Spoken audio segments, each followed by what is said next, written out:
You're a not many of DMC them. gal. Yeah, you know what I mean? Same, always. None of the I'm like, no conversations surface were- level. Yeah, no. Let's get really deep. Yeah, let's go into our queerness journey. Go. Let's talk. That's where there's something to be gained. Cynthia. Yeah. How are you? I'm good. I'm so honoured to have you here, especially at this time in your life where you're so busy.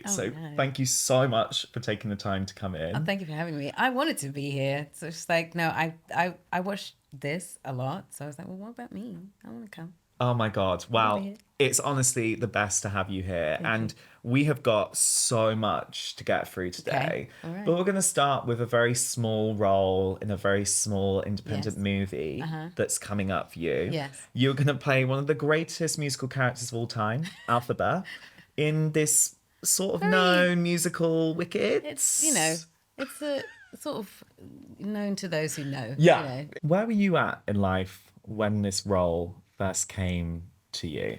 I was doing like a lot of different concerts in different spaces. And I remember I was in New York when I found out that it was happening, that people were auditioning for it. And I told my team to not tell me anything. I was like, I don't want to know. Don't tell me if this is auditioning people. Like, unless if I'm involved, let me know. If I'm not, I don't want to know. I don't want to know who's going in. I don't want to know when they're auditioning for it. I don't want to know like who hasn't gotten it. I don't want to know anything. Don't give me any information unless I actually need to know the information because I'm going in to do this. Like I don't care. Just don't tell me. Maybe to self-preservation because I sort of definitely was like a pie in the sky dream to do it. And I was like, if I just don't even put too much energy into it, it won't bother me as much. Until they told me that they wanted me to come in. And then I was like, oh, okay. I guess I have to go in. Yeah. I've got to get stuck in. How long was the audition process? And what was the audition process like? For me, it was, I think, different to most. They called me in at the very last moment. I think I was one of the last to be called. Wow. If not the last. And it was a 3-hour audition. I tested with 2 other actresses. I sang all of the big songs. And then I waited for 2 or 3 weeks to find out. Oh my God, that's very quick. Yes. My process was very quick. So you found out on that Zoom call, the infamous Zoom call that's done the rounds. Yes. When you got off that Zoom call, what did you do? I don't know what I did. Did you just like rock back and forwards, be like, oh my God, this is happening? It was because it was also 1 a.m. in the night, or morning in London when I got the call. So I was like, what do I even do with this energy? Can I go out? To sleep? I can't go anywhere. Who do I call? Everyone's asleep. What am I supposed to do? I didn't know what to do. I think I just sat there for a little bit, like in disbelief. Because what kind of madness has this happened? It was wonderful. It was crazy. It was very crazy. I think I was a little bit delirious because it was very late. And I was like, this is a lot of energy to be like absorbing at this time of the night.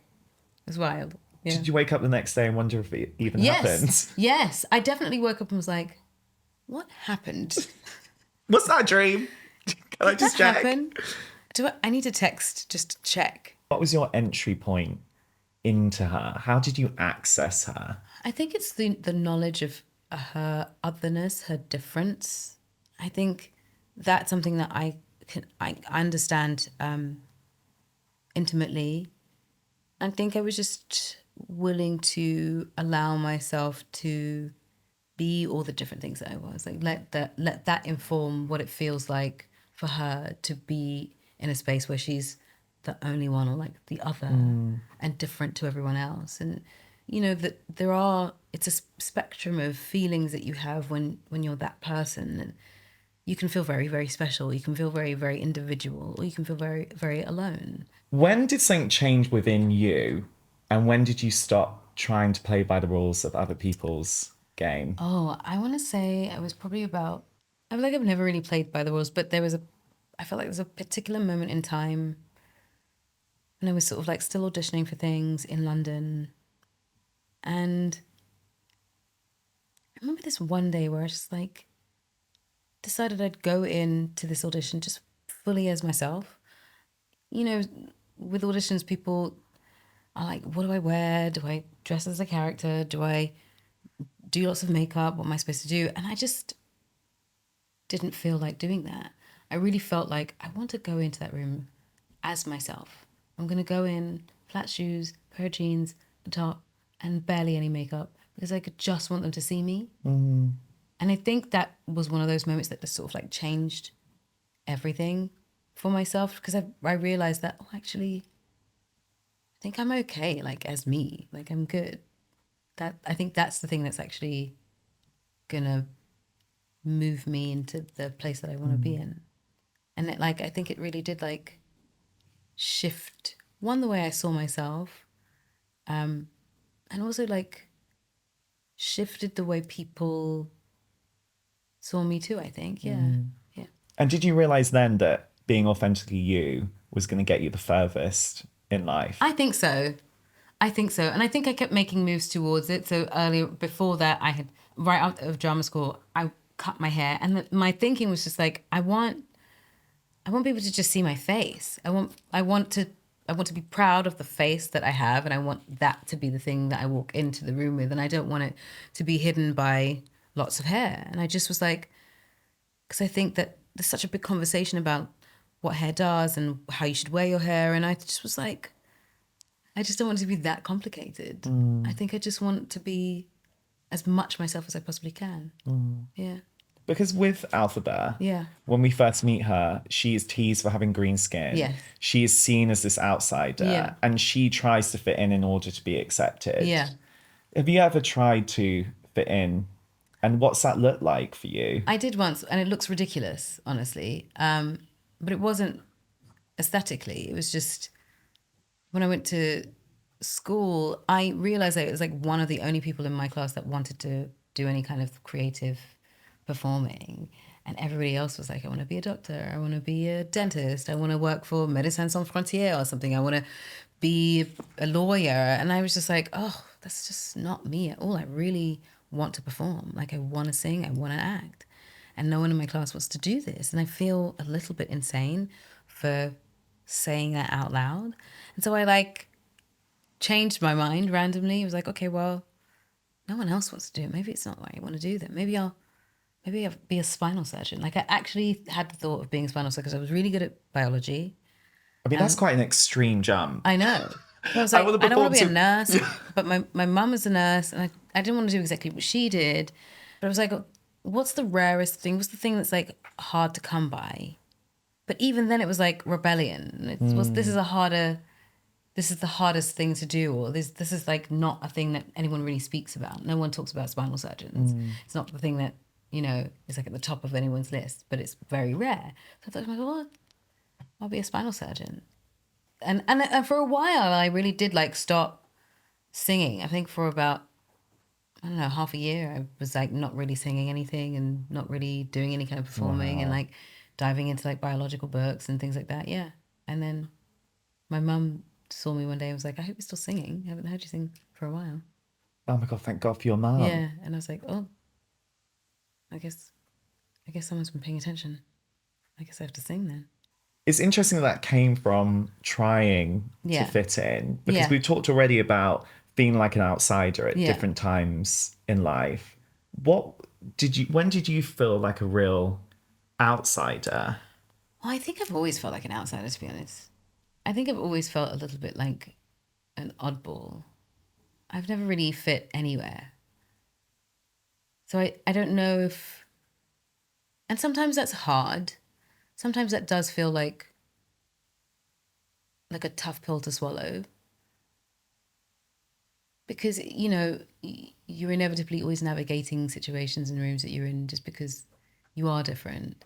And sometimes it's really appreciated. Sometimes people love the fact that you're just a different person than everyone else. But it can be quite lonely from time to time.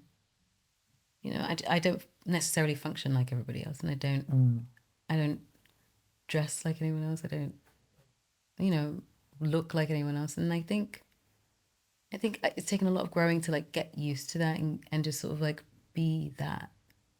And I do love it. I do love being a little different. And sometimes I might even push to see how far the boundary can go. And I hope that there are other people who are sort of finding their difference to be intriguing and want to learn more about it. But yeah, I don't think I've ever felt like a not on the outside. Yeah. How do you navigate those lonely moments? I have good friends. I have good friends who get it, and sort of just let me be me. And I think that's how I navigate the most. Calling on good friends and asking advice and talking with them and just being. And I think also there's a part of me that just allows the ease. I just like, let me be. I just like accept it. I just am who I am. Does that come with having a really good relationship with your inner voice? I think so. As well. Yeah. Yeah. She doesn't beat up on me at all, my inner voice. She's pretty kind. Is she your biggest cheerleader? I think so. I think my inner voice is a pretty big cheerleader. She's probably the one that spurs me on to do the things I'm doing. She's the one that goes, I'm going to try it. Why not? Go for it. Go for it, yeah. Wicked is really about a love story between two friends. Yeah. But also having a friendship with yourself too, which is so powerful. Yeah. And one of the lines in For Good Yeah. is people come into your life for a reason, bringing something we must learn. Who do you think is one of the most important people who's come into your life and the biggest lesson that they've given you? Oh, that's a really good question. I could say Ariana has definitely come into my life and like I'm looking at things in different ways and seeing things in ways and having had some really wonderful conversations with her, she's definitely made me see that I have a lot more coming for me than I realized. I think the shutters have opened a little bit more, and my shutters are pretty wide. I can, I'm quite open to what the universe has to bring. And Oprah Winfrey is one of those people who came into my life, obviously, and changed it massively. But she's also like really insightful, and has given me some really lovely advice and like cares, which is lovely. I mean, I also love that one of the greatest philosophers of our time, Oprah, is someone who's come into your life and changed it for an amazing way. Genuinely, yeah. What is a lesson or piece of advice that she's really given you that's really... It is really, like, a few years ago, I just sort of finished The Colour Purple, and I was saying yes to everything. I was going to every event. I was doing everything, and I was tiring myself out. And I got this email from her, and it says, "Oh, I see that you're going to this event that I'm going to be going to. Just remember, you can say no. Sometimes it's okay to say no." And I was like, oh, I get that. Like, you don't need to be everywhere. You don't need to do everything. It's actually okay for you to take time for yourself and preserve your energy and like take some time out for yourself and go away for a little bit from time to time. Say no. Yeah. And if Oprah tells you say no, you say no. You say no. Yeah. So Let's get real. I did. I went back and I was like, okay, what are the things that I actually don't need to do? Or what are the things that are coming in that actually aren't necessary? And started to really like, and that really did ring true in my head. I really did think to myself, oh, I've got to utilize that, because I don't think I wasn't doing that before. I was sort of like, and here's the thing, there are moments where you just say yes to everything, because that's sort of like embracing life as it comes. But also the more considered thing to do is actually like pay attention to whether the yes is actually additive or whether it's just going to drain.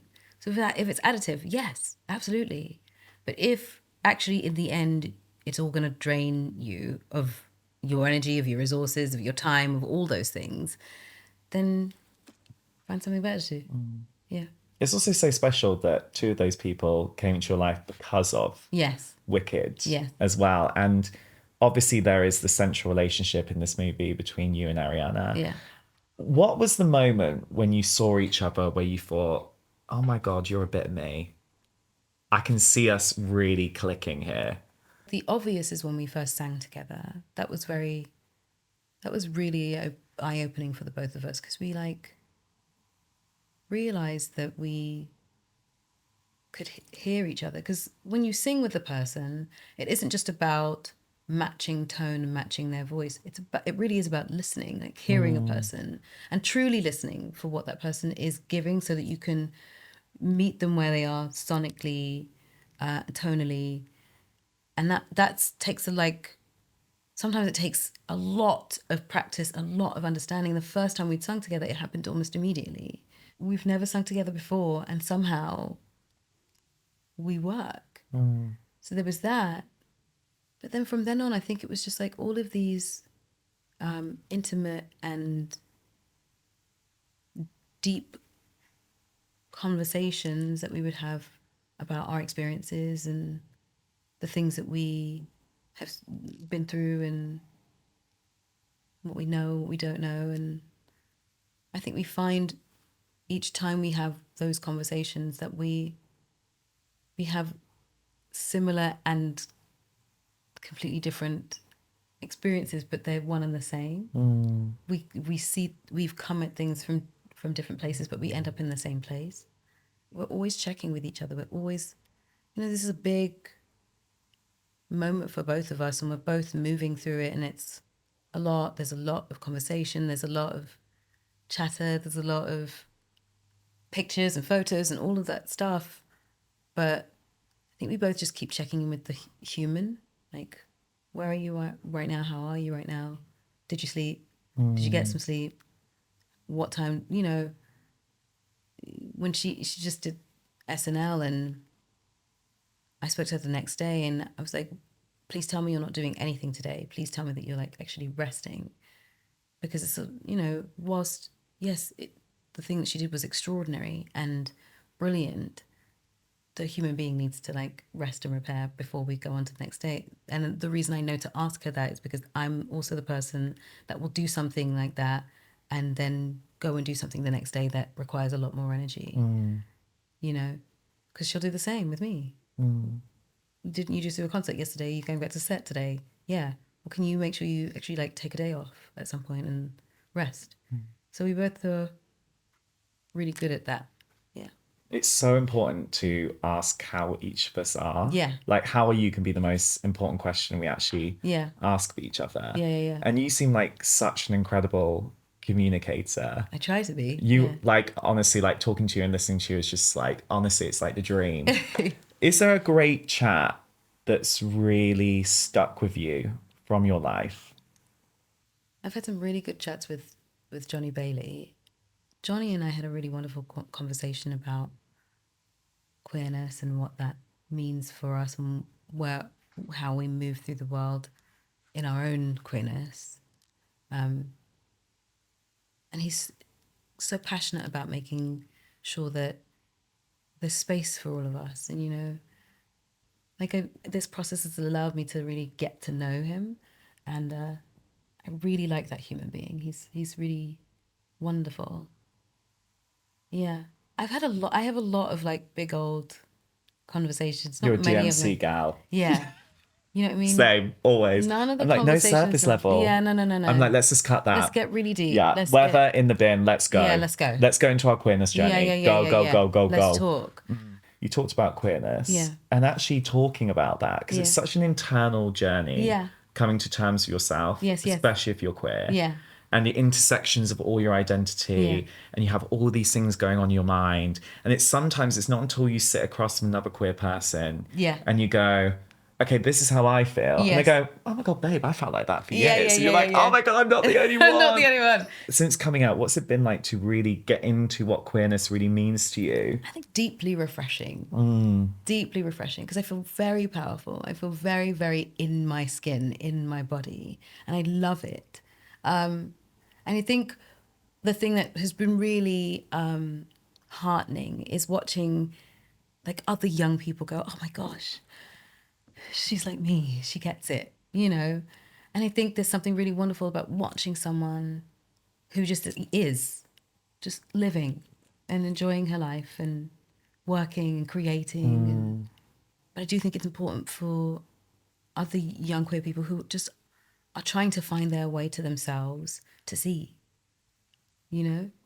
Sometimes you approach it with fear and trepidation. Are people going to be okay with me? And are people going to be if I say the word queer, are people going to be offended? And then you sort of stop caring that much about that, because it's just who I am. It's just part of the tapestry of the human being that is in front of you. Yeah. And that's the power of feeling seen. Yeah. When do you first feel like you felt truly seen? I feel like that's often now. But maybe it's because I sort of like, in a way, force people to see me. Because I'm never hiding myself. I'm sort of like, I think after making a decision to show up in a room as myself always, the choice is then not really anyone else's to see me. It's kind of mine to show myself. Oh my God, I love that. You know what I mean? So I'm not really ever waiting for anyone to see me. And that doesn't mean that sometimes I don't feel invisible. Like, I can be in a room and feel like, oh, I don't think anyone even knows I'm here. But that doesn't take away from the fact that I know I'm here, and I'm wherever I am, I'm myself, very myself. I don't think I'm ever waiting for anyone to see me. If you see me, you see me. If you don't, you don't. Yeah. But I know I'm there. And because you can see yourself. Yeah. Yeah. That's the powerful moment, isn't it? Yeah. When you can look at the mirror and say, I see me. That's right. I'm not ever looking at myself through someone else's eyes. I'm always looking at myself through my own. I love that. Yeah. And it's so powerful to share that message, because I think as well, it's so important that we see queer joy as well. Yeah.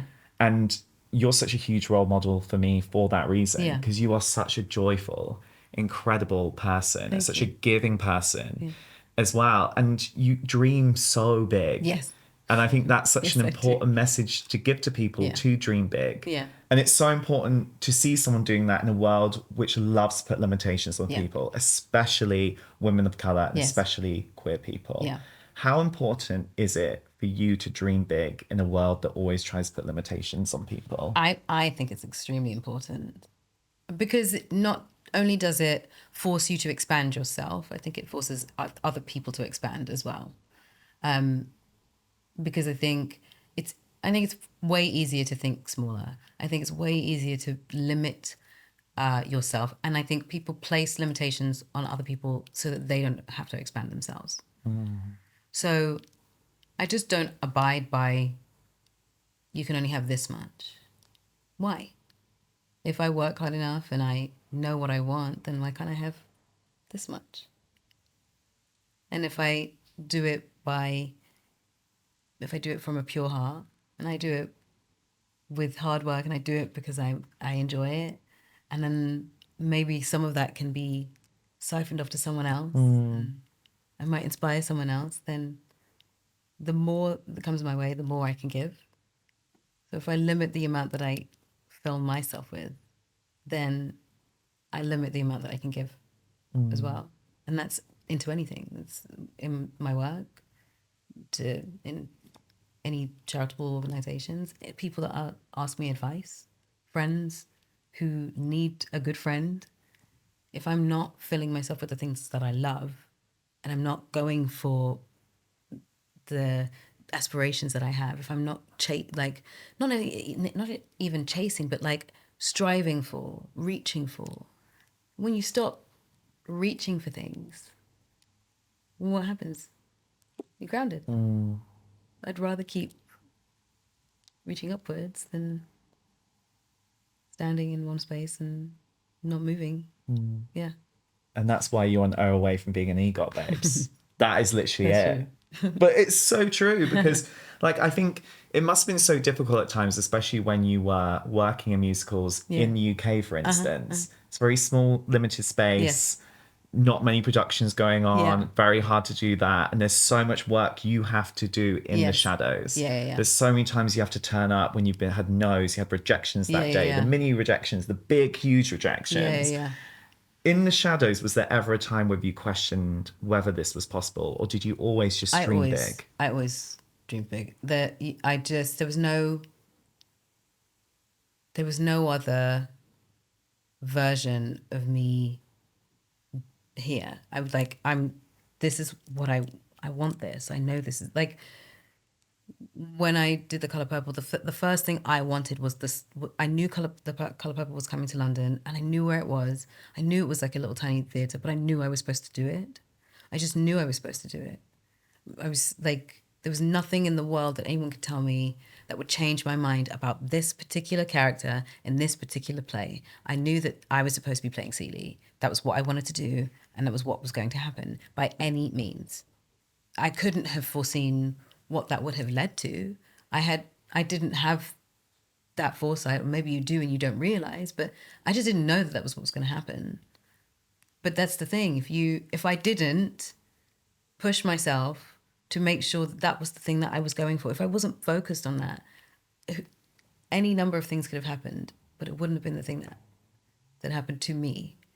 And for all intents and purposes, that's why I'm here now. That small play at the Mengele Chocolate Factory, when I did it there, is the reason that I went to New York. Is the reason that I got the G and the T and the E. All the alphabet letters. All the alphabet letters. That's the reason. But that's also the reason that I was seen for Harriet.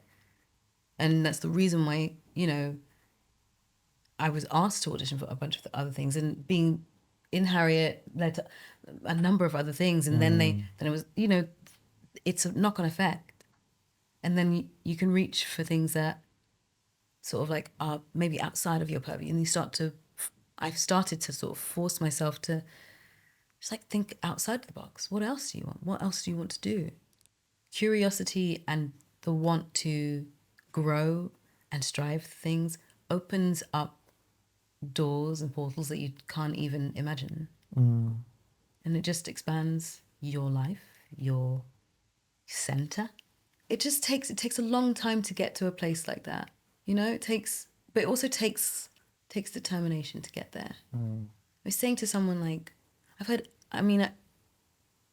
my life has not been perfect. Let's put it that way. I've had any number of like big giant knocks and big rejections and serious hurts and all of that. But there's a part, if you're willing to allow those things to grow you instead of shrink you, you sort of like, it sort of keeps revealing like different pages of who you are. Like those things come away. And if you don't allow the things, and those words that people say sometimes stick, and it takes time to let them come off you. When you do, you realize that most of those words are just reflections of themselves, that other people. And that once you take off all of the stuff that other people put on you, you show up. And if you feel, or if you, hopefully you get to a place where you find yourself feeling comfortable enough to take that version of who you see into every room you walk into. And then if you feel even more confident when you take that version of who you are into a room that you walk into, let them stay there. Don't change them. Don't shift, don't bend, just be. I think I've learned to really enjoy being and watching people just accept it. Yeah. Oh my God, I need to give you a hug at the end of that, because that was honestly just amazing. Oh my God, you're amazing.